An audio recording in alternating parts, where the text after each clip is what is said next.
Pemirsa, kita masih bersama Indonesia Lawyers Club dalam diskusi Guru JIS divonis pedofil. Amerika marah. Selamat datang untuk 3 darah di sini. Ada Nadia, Cinta, Nadia Safira. Mana yang Cinta? Nadia Safira. Siapa yang mau mulai lebih dulu sebagai yang mewakili para korban, yang dibilang korban? Mic-nya ada. Begini, tadi kita udah mulai dengan Otman,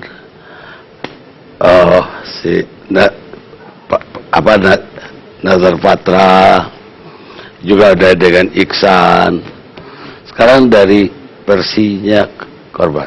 Lah dari versi terpidana menganggap bahwa ini kebohongan semua yang terjadi.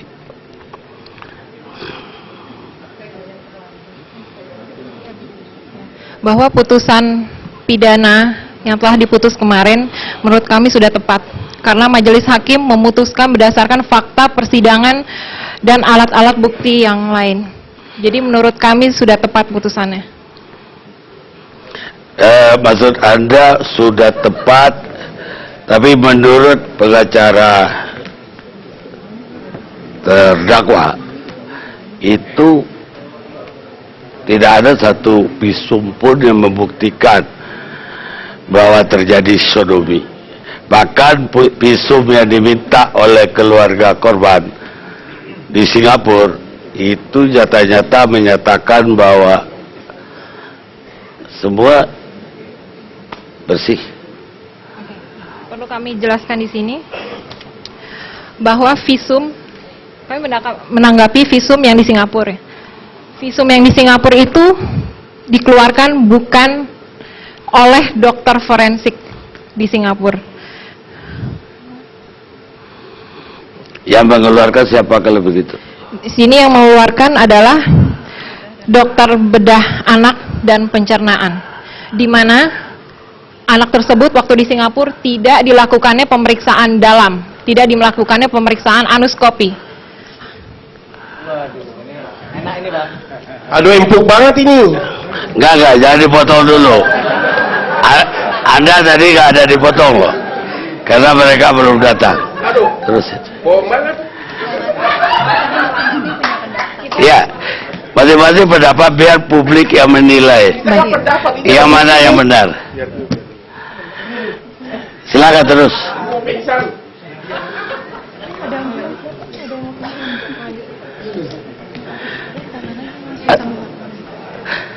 Oke, sekarang kalau ada bilang ya di Singapura bukan dikeluarkan oleh forensik, apakah yang Anda maksud di Jakarta dikeluarkan oleh forensik? Di Jakarta itu dilakukan pemeriksaan anuskopi, dilakukannya pemeriksaan dalam. Lantas hasilnya dan di mana, dokter mana yang melakukannya? Di RSCM. Di RSCM atau di Pondok Indah? Sebentar, mungkin kita bisa berpendapat masing-masing ya Pak. Yeah. Ini terkait dengan tadi Bapak tanyakan masalah yang Singapura. Anak klien kami sendiri itu tidak pernah diperiksa oleh dokter forensik di Singapura. Hal ini juga ditegaskan oleh email. Kami juga mendapatkan email dari dokter di Singapura yang menyatakan bahwa anak klien kami memang tidak pernah diperiksa oleh dokter forensik di Singapura. Lalu juga memang dia melakukan pemeriksaan. Pemeriksaannya di sini menggunakan sebuah alat seperti ini. Mungkin kita lihatkan di sini. Ini semacam alat yang memang, mohon maaf, itu ini hanya untuk pemeriksaan luar. Kasat mata, betul. Seharusnya pemeriksaan tersebut menggunakan alat anuskopi seperti ini. Dan ini dilakukan di Jakarta. Kita sudah, ya, yang di LSP seperti ini. Apa hasil dari rumah sakit Jakarta? Kalau anak menderita bronkitis, ya. Begitu. Apa itu maksudnya? Itu sebagai salah satu penyebab ini ya, sodomi, itu, kejahatan seksual. Gitu. Ini anak yang mana? Anak yang pertama atau anak yang kedua atau anak yang ketiga yang diperiksa di sini? Ini yang pertama. Anak yang pertama. Yang dituduhkan kepada OB dong. Tidak hanya OB, Pak. Yang ini. Kan ada korban itu ada ada 3 anak kalau nggak salah. Ada 3 anak. Lah satu yang pelakunya dituduh para OB, 2 OB. Yang 2 lagi, bahkan 3 lagi sebetulnya. 3 lagi guru. Nah, yang diperiksa pakai ini apa ke semua anak-anak itu atau hanya 1 anak? Ini untuk yang anak pertama. Anak yang pertama. Ya, tadi saya ceritakan masalah yang di Singapura, itu anak yang kedua. Kita bicaranya berbeda, Pak. Yang di Singapura ada kedua. Iya. Kalau ini anak pertama. Yang menggunakan alat yang kasat mata saja. Yang pemeriksaan luar. Betul. Sekarang ada nggak hasil visum yang membuktikan semua anak-anak itu mengalami sodomi? Kalau untuk visum bahwa anak-anak memang pernah mengalami kejahatan seksual, itu sudah kami serahkan bukti-buktinya di pengadilan, Pak. Ada. Kita sudah serahkan. Dan sekarang persidangan ini masih berjalan. Itu visum permintaan polisi atau dari keluarga? Permintaan polisi, betul. Sekarang mulai Arifoto. Tadi Arifoto udah teriak. Baik, Bang. Jadi kalau melihat penjelasan dari 2 rekan saya sehubungan dengan 2 perkara yang ada, baik dari janitors ya maupun dari guru-guru, jelas bahwa sesungguhnya tidak ada bukti yang mengarah ke situ sebenarnya. Tapi kita tidak tahu kenapa sampai putusannya menjadi demikian. Tapi yang pasti saya menangani perkara gugatan perdata dari ibu yang pertama. Ya. Jadi ibu yang pertama itu membuat laporan polisi sehubungan dengan pegawai ISS itu di 24 Maret tahun lalu. Nah, pada 21 April, jadi sekitar sebulan kemudian, gugatan sudah diajukan ke JIS. Itu tuntutannya 12 juta. Ya, tuntutannya 12 juta. Nah, pada persidangan, sejak itu kemudian seperti yang dikatakan oleh rekan saya Hotman, utusan sudah ada yang datang segala macam dan meminta bahwa minta diganti 13,5 juta dolar. Jadi kalau walaupun tuntutannya 12, kalau diberikan 13,5 kemudian ya semua akan dicabut. Nah, tapi itu kan tidak dilayani. Nah, apa yang terjadi ketika 28 Mei gugatan itu dirubah dari 12 juta US dollar menjadi 125 juta US dollar atau sekitar 1,5 triliun sekarang ini. Jadi ini 1,5 triliun gugatannya. Nah,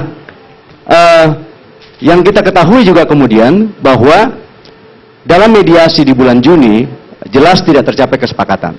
Ya, saya ingat betul 11 Juni kita ada mediasi, tentu dari pihak JIS menolak. Ya 125 juta mau dari mana duitnya gitu kan? Kalaupun terjadi itu dari mana duitnya 125 juta. Nah, malamnya ibu nomor 1 ini membuat LP kali ini terhadap guru-guru. Ya. Jadi 11 Juni kami tolak di persidangan perdata. Ya, kami mediasi, kami bilang nggak bisa, kita lanjut saja perkaranya. Malamnya, ya itu dilakukan LP terhadap guru-guru oleh ibu yang pertama ini. Nah, jadi juga macam-macam yang diajukan. Kalau tadi nggak ada bukti segala macam-macam yang diajukan. Jadi laporan polisi baru dimajukan terhadap guru ya, setelah gugatan.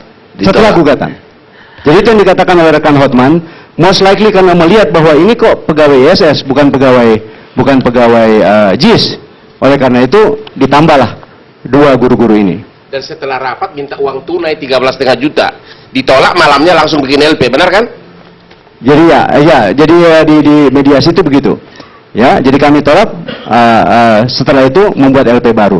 Nah, antara lain apa yang diajukan? Ini menarik nih di persidangan perdata. Ini ada memo dari Dr. Osmina Pondok Indah. Di sini antara lain dia menyatakan bahwa Dr. Rosmini ini menyatakan bahwa dia sejak 27 Maret itu menangani anak yang pertama ini karena mengidap penyakit herpes genitalis akibat diperkosa pedofil di sekolah. Ini diajukan sebagai bukti bahwa katanya terjadi pedofil di sekolah. Nah, ketika kami menyurati Rumah Sakit Pondok Indah, dokter yang bersangkutan itu kemudian membuat pernyataan, ya, dia membuat pernyataan bahwa keterangan itu bahwa diperkosa oleh pedofil di sekolah itu semata-mata dia masukkan atas permintaan si ibu dalam rangka reimbursement kepada perusahaan di mana suaminya bekerja. Jadi dia bilang itu bukan hasil pemeriksaan saya yang mengatakan bahwa anak itu diperkosa oleh pedofil. Ya, jadi ini kemudian kami masukkan juga di persidangan. Memang banyak yang aneh dalam apa? Ya kalau itu pun benar ya nggak benar ya dokternya dong. Ya. Masa untuk reimbursement dia mau begitu? Itu dia. Ya, tapi dokter ini membuat keterangan bahwa itu bukan hasil pemeriksaan dia. Jadi katanya dibolehkan keterangan yang bersangkutan dimasukkan, tapi jelas dia sebutkan di sini bahwa kata-kata akibat diperkosa pedofil di sekolah yang tertulis pada memo tersebut adalah didasarkan pada keterangan dari pasien sendiri yang dalam hal ini diwakili oleh ibu pasien sebagai walinya dan bukan pendapat dari saya sebagai dokter.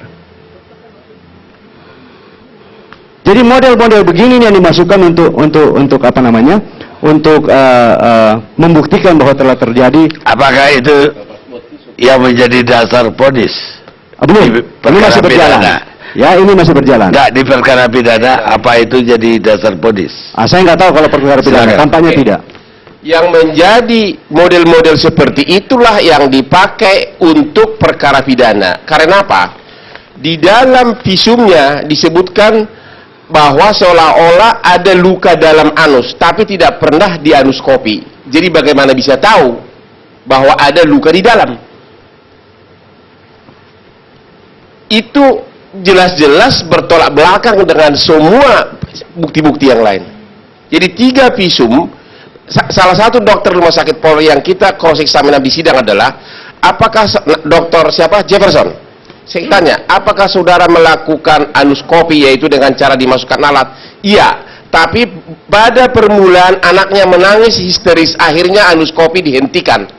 Kita tanya lagi, kalau dihentikan bagaimana Anda tahu rektumnya itu kan 5 cm di atas lubang anus? Menurut dokter ya, ujung usus itu, bagaimana Anda tahu ada perlukaan? Itulah kemarin itu menjadi perdebatan. Jadi kelihatan bahwa hasil tulisan di visum itu pun juga sama seperti permintaan di rumah sakit mana tadi itu? Pondok Indah. Pondok Indah. Tidak ada dokter Ferial di sini yang mengatakan tidak mungkin dia ketahui rektum usus di dalam tanpa dilakukan anestesi.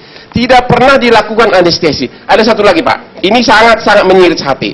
Di rumah sakit Pondok Indah ibu pertama itu, di rumah sakit Pondok Indah ibu pertama datang hanya ke UGD. Kemudian 2 jam pulang. Tidak dilakukan visum segala macam. Tapi seminggu lagi minta visum dong atas UGD kemarin. Dibuatlah visum. Padahal untuk visum itu kan harus anuskopi dan harus dibius. Kira-kira model seperti itulah. Terima kasih. Baik, Nadia bersaudara boleh jawab. Ya, silakan. Menanggapi pernyataannya Pak Hotman ya. Pak Ya. Hotman tidak pernah dilakukan pemeriksaan dalam anuskopi.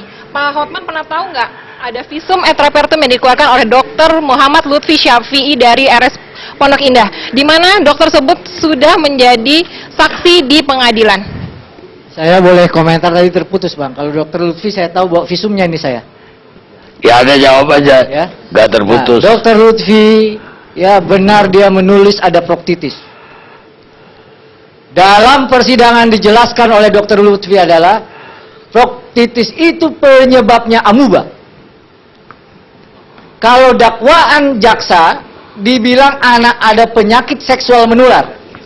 Dr. Lutfi juga menyampaikan di muka persidangan di bawah sumpah bahwa tidak mungkin penyakit seksual menular disebabkan oleh amuba, tetapi oleh virus. Lalu kami tanyakan, apakah saudara ahli pernah memberikan resep obat kepada si anak? Ya, apa resepnya? Flagil, Bang Karni. Flagil itu bukan resep untuk penyakit seksual menular. hanya sebagai kalau anak kita ya itu mengalami gangguan pencernaan. Singkat cerita ini Bang. Tadi saya mau bilang bahwa ada. Itu hanya diperiksa di UGD. Ya, betul. Itu Ya. hanya di UGD kurang dari 2 jam, nggak mungkin di bius. Jadi dalam perkara ini Bang, mengutip yang Abang juga suka kutip, latet enim veritas sed nihil petitius veritate. Apa katanya? Truth is hidden Bang. Ini sekarang kebenaran masih tersembunyi, tetapi nothing is more beautiful than the truth. Inilah yang kita mau cari Bang. Kenapa harus kita cari? Karena bukti saintifik, bukti medis nanti bisa ditambah oleh Ibu Dr. Ferial menunjukkan tidak dapat kita membuat kesimpulan bahwa sodomi itu pernah terjadi. Tadi Pak Hotman bilang ketika Dr. Jefferson mau memasukkan alat endoskopi ke dalam lubang pelepas, langsung anaknya kesakitan. Dakwaan ini sodomi dilakukan 7 orang dewasa, di mana nggak ada yang tahu, pengasuhnya nggak ada yang tahu, orang tuanya nggak ada yang tahu, nggak sakit.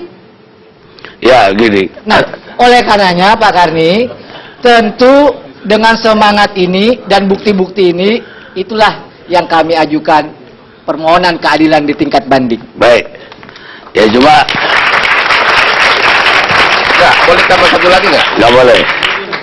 Anda ke saya boleh mendelik-delik, tapi ke perempuan Bukan. ya mandi sedikit lah. Kita lihat saja dah.